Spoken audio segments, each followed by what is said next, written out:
সমুদ্রপথ হিসাব করলে আমি বাংলাদেশ থেকে প্রায় এখন 3050 নটিক্যাল মাইল দূরে অবস্থান করছি, এবং সেটা যদি কিলোমিটারে বলি প্রায় 5600 কিলোমিটার দূরে এখন অবস্থান। ওরে বাবা, অনেকই দূর। আর বাংলাদেশটা ঠিক এই দিকে, মানে আমার জাহাজের হেডিংটা যদি আমি ঘুরাই, যদি আমি এই দিকে চলা শুরু করি, তাহলে আমার বাংলাদেশে আমি পৌঁছে যাব। এবং বাংলাদেশের এখান থেকে যদি আমি রওনা হওয়া শুরু করি, তাহলে বাংলাদেশ পৌঁছতে সময় লাগে যাবে 11 দিন।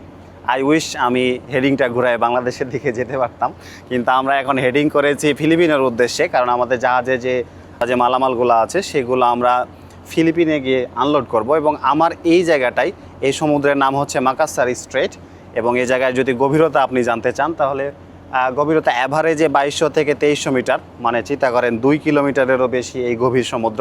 এবং বাইরে প্রচুর সানি ওয়েদার, আপনারা যদি সূর্যটা দেখেন তাহলে হয়তো বুঝবেন অনেক বেশি টেম্পারেচার, কারণ বিষুবরেখার এইসব জায়গায় টেম্পারেচারটা সবসময় বেশি থাকে। এবং আজকের আকাশটা যদি সমুদ্রটা যদি দেখায়, তাহলে বুঝবেন চারপাশে শুধু নীল সমুদ্র, কোনো কুল কিনারা নাই। আমরা ল্যান্ড থেকে সম্ভবত 90 থেকে 100 কিলোমিটার দূরে অবস্থান করছি, এবং চারপাশে শুধু নীল সমুদ্র এবং মাথার উপরে নীল আকাশ, ল্যান্ডের কোনো অস্তিত্ব নাই।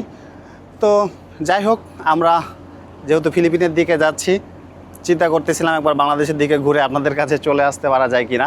তো ভিডিওটি দেখার জন্য ধন্যবাদ। সাথে ছিলাম আমি ওয়াহিদ হাসান, নয়নন্দা সি পেজ থেকে। আসসালামু আলাইকুম।